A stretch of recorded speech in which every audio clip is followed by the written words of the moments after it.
어제는 하나님께서 내 시대를 열어주실 것이다. 내 시대가 하나님의 손에 달려 있다 하는 말씀, 또 기도하는 자에게 하나님께서 쌓아두신 은혜를 베풀어 주실 것이다 하는 말씀을 드렸는데, 여러분 기도할 때마다 하나님께서 여러분의 기도를 들으시고 쌓아두신 은혜를 필요할 때마다 하나님께서 허락하실 줄로 믿습니다. 아멘.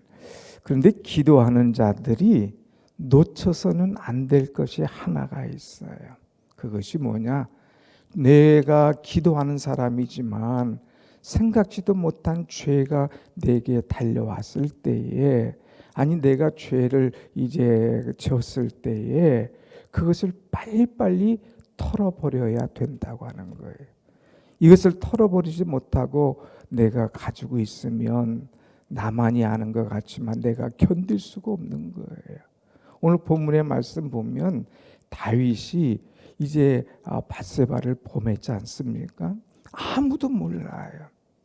뭐 심지어는 이제 감쪽같이 완전 범죄를 의해서 그의 남편 우리아까지 불러들여서 그도 또 죽게 합니다. 그러나 다윗은 자기는 알았어요.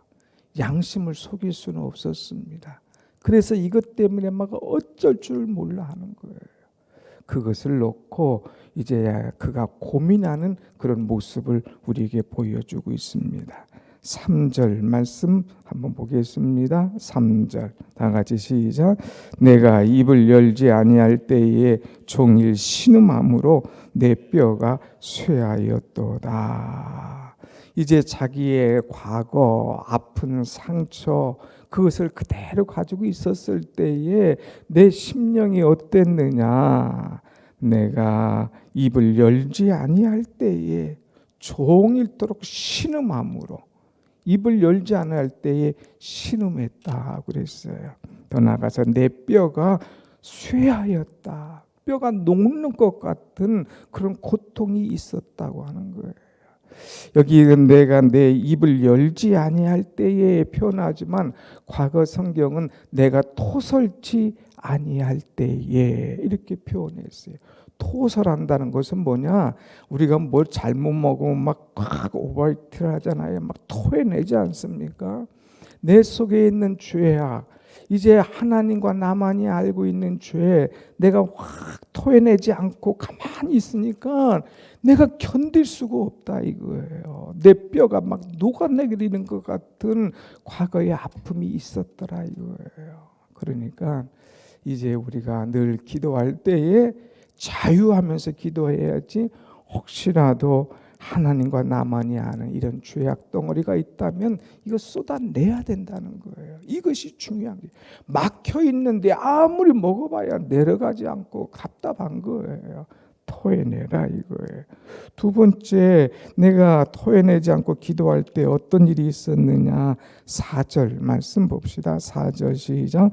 주의 손이 주야로 나를 누르시오니 내 진액이 빠져서 여름 가뭄에 마름같이 되었나이다. 회개하지 않았을 때에 주의 손이 나를 짓눌렀다. 여러분, 주님의 손은 얼마나 인자하신 손입니까? 어루만져 주시고 사랑하시고 축복하시는 손 아닙니까? 그런데 그런 손이 나를 누르셨다 그래요. 막 짓누르는 거예요. 그러니까 막 잠을 자지 못하고 막 깜짝깜짝 깨는 거예요. 주의 손이 나를 누르신다. 심지어는 내 진액이 막 빠져나오게 되는 거예요. 더 나가서 그 상태가 어떠냐? 여름 가뭄같이 되었나이다. 여름의 가뭄이 얼마나 심각한지, 막 쩍쩍쩍 땅이 갈라지고 저수지 바닥까지 드러난 것처럼 내 심령이 막 여름의 가뭄같이 되었나이다 그랬어요. 자, 그럴 때에 다윗은 이런 과거의 상처, 그런 상태가 있었지만 그 문제를 놓고 끙끙대거나 끝까지 가지고 있고 숨기지 않았어요. 무엇했느냐? 5절 말씀. 5절 말씀 봅시다. 시작. 내가 이르기를 내 허물을 여호와께 자복하리라 그랬어요. 내가 이르기를 내 허물을 여호와께 자복하리라. 어떤 문제가 있을 때에 하나님 앞에 자복하는 것, 자신이 이제 내 모든 것들을 내보인다는 거예요. 고백한다는 거예요. 하나님 앞에 꽁꽁 숨겨놨는데 더 이상 견딜 수가 없어서 내가 스스로 다 털어내놓고 하나님 나 이렇습니다. 나 이런 사람입니다 하고 나를 탁 털어놓고 여호와께 자복하리라 그랬습니다. 하나님 앞에 철저히 숨기지 않고 회개하는 그런 모습이에요. 그런데 바로 효과가 나타나요. 이제 내가 자복하리라 하고 주께 내 죄를 아뢰고 내 죄악을 숨기지 아니하였더니 곧 주께서 내 죄악을 사하셨나이다. 자복하니까 이 자복하는 순간, 숨기지 않는 순간 주께서 내 죄악을 사하셨나이다. 곧이라고 그랬어요. 자복하였더니 곧 주께서 내 죄악을 사하셨나이다.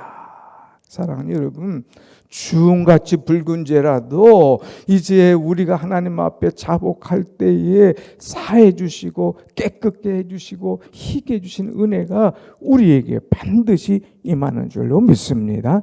아멘. 그러니까 어떤 문제가 있으면 빨리 회개하는 것, 이것이 중요하죠.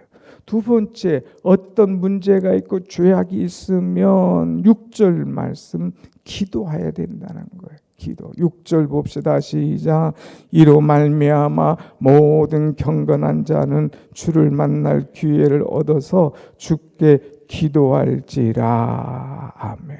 하나님 앞에 기도하라. 이 문제를 놓고 철저하게 기도해야 되지 이 기회를 놓치면 안 되는 거예요.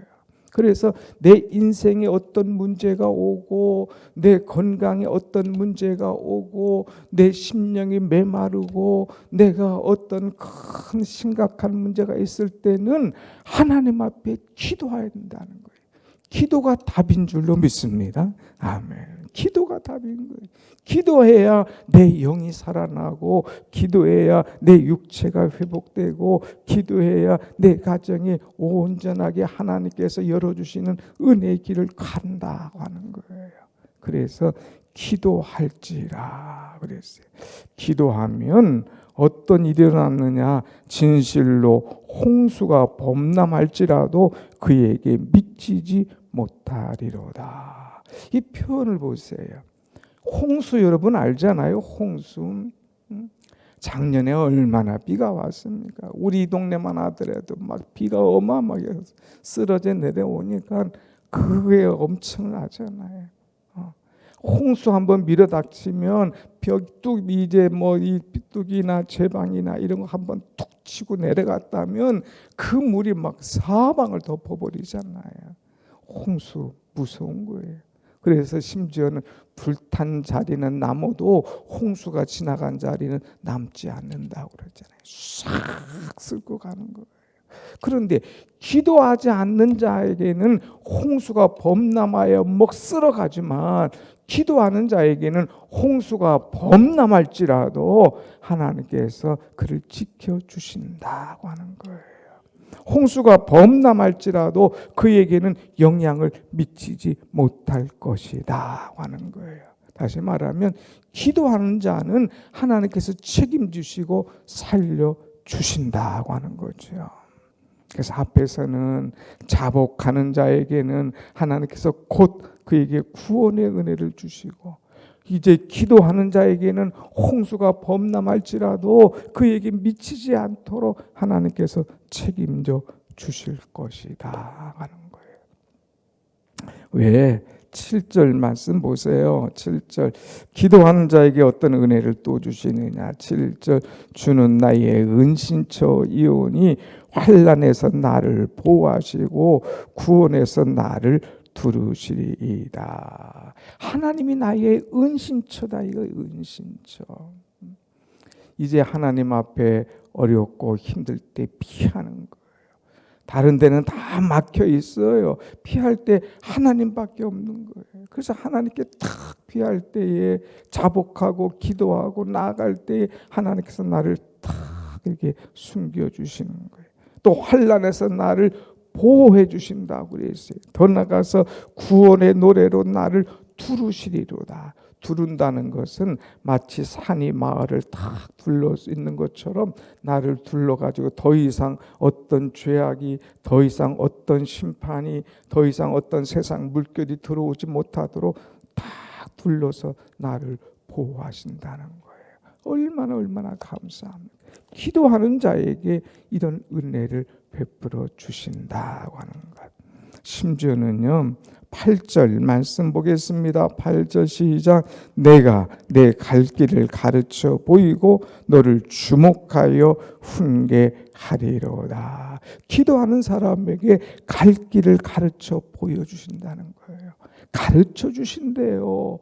기도하는 자에게 너를 주목하여 훈계하리로다. 훈계해 주신대요. 나에게 필요한 말씀으로 은혜로 깨닫게 해주시고 훈계해 주신다. 누가? 주님께서. 여러분 사람이 나를 훈계할 때 기분 나쁠 수도 있어요. 그러나 하나님이 나를 훈계하는 것은 정확한 거예요. 분명한 거예요. 아고 하고 깨닫게 되는 거예요. 성령께서 나를 훈계하신다. 이건 얼마나 은혜입니까? 기도하는 자를 훈계해 주시고 가르쳐 주시고 또 그에게 새로운 은혜를 베풀어 주실 것을 말씀하고 있습니다.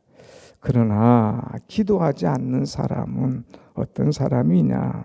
9절 말씀 보세요. 9절 시작. 너희는 무지한 말이나 노새같이 되지 말지어다.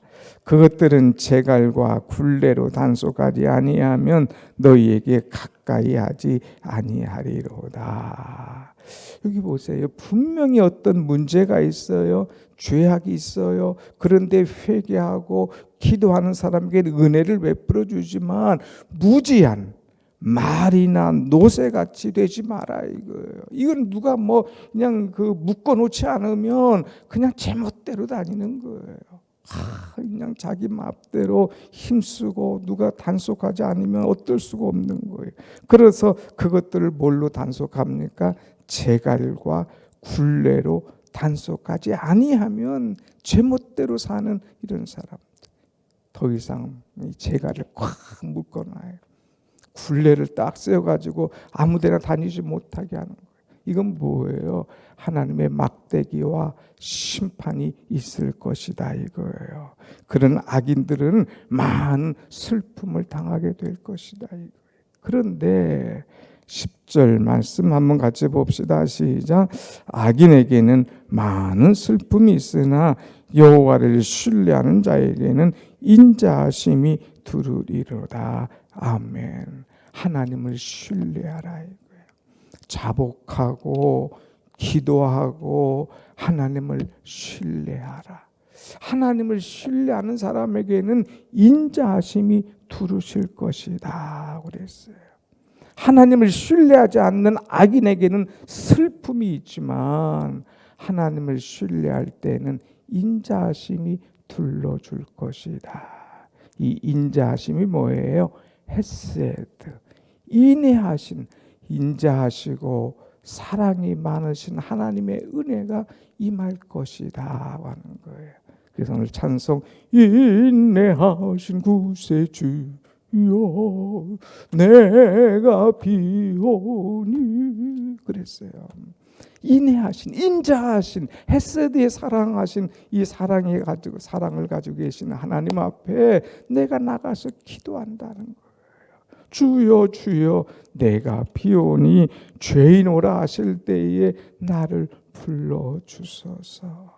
우리 주님은 인자하신 주님이시다. 우리 주님은 자복하고 기도하는 자들을 다 인자로 둘러주시는 주님이시다 이거예요. 그래서 내가 주님 앞에 나아가리다 하는 거예요. 여러분 살다가 혹시라도 어떤 죄 문제가 있으면 이제 인자하신 주님 앞에 우리의 모든 것을 가지고 나와서 하나님을 신뢰하며 자복하며 기도하여서 하나님의 은총 받으며 살아가시기를 간절히 축원합니다. 아멘. 이렇게 기도하는 사람에게 어떤 은혜를 주시느냐? 1절, 2절 한번 보고 마칩니다. 1절, 2절 시작. 허물의 사함을 받고 자신의 죄가 가려진 자는 복이 있도다. 마음에 간사함이 없고 여호와께 정죄를 당하지 아니하는 자는 복이 있도다. 복이 있는 사람이라고 그랬어요. 어떤 사람? 허물에 사함 받은 사람. 사했어요. 사함을 받았다는 것은 내가 끙끙거리면서 들어 올릴 수 없는 돌덩어리 짐, 이것을 주님이 탁 들어서 옮겨주신다는 거예요. 그러니까 내 허물과 죄악이 있지만 이것 때문에 이제는 끙끙거리고 잠 못 잤는데 주님이 탁 들어서 옮겨주신다 이거예요. 회개하는 사람에게. 또 가리움을 받는 사람, 죄가 가려진 자는 복이 있도다. 가렸다는 것은 더 이상 보이지 않게 덮어준다 이거예요. 내 죄가 다윗처럼 막 비밀이 있었지만 주님께서 알았다. 내 기도를 들었노라. 내 자복하고 회개하고 나를 신뢰하며 마음을 토해놓는 그 기도를 들었노라. 그러면서 죄를 싹 가려주신다는 거예요. 그러니까 더 이상 보이지 않잖아요. 이거 얼마나 은혜입니까? 또 어떤 것이 있습니까? 2절. 마음에 간사함이 없고 여호와께 정죄를 당하지 않는 자는 복이 있도다. 정죄. 더 이상 하나님께서 그 문제에 대해서 지적하지 않고 그 문제에 대해서 더 이상 드러내지 않으실 것이다 하는 거예요. 회개하는 사람에게 죄를 옮겨주시고 죄를 가려주시고 그 사람에게 더 이상 그것을 묻지 않는 그런 복을 주시리로다. 두 번이나 복이 있도다. 복이 있도다. 인간이 죄 없는 사람 어디 있습니까? 다 문제가 있잖아요. 그러나 그럴 때마다 하나님 앞에 자복하고 기도하고 하나님을 신뢰하면서 하나님 앞에 모든 것 토해놓음으로 말미암아 옮겨주시고 가려주시고 없애주시는 그 은총을 받으면서 자유함과 참 구원과 기쁨을 누리며 살아가는 여러분들이 다 되시기를 간절히 축원합니다. 아멘. 기도합니다.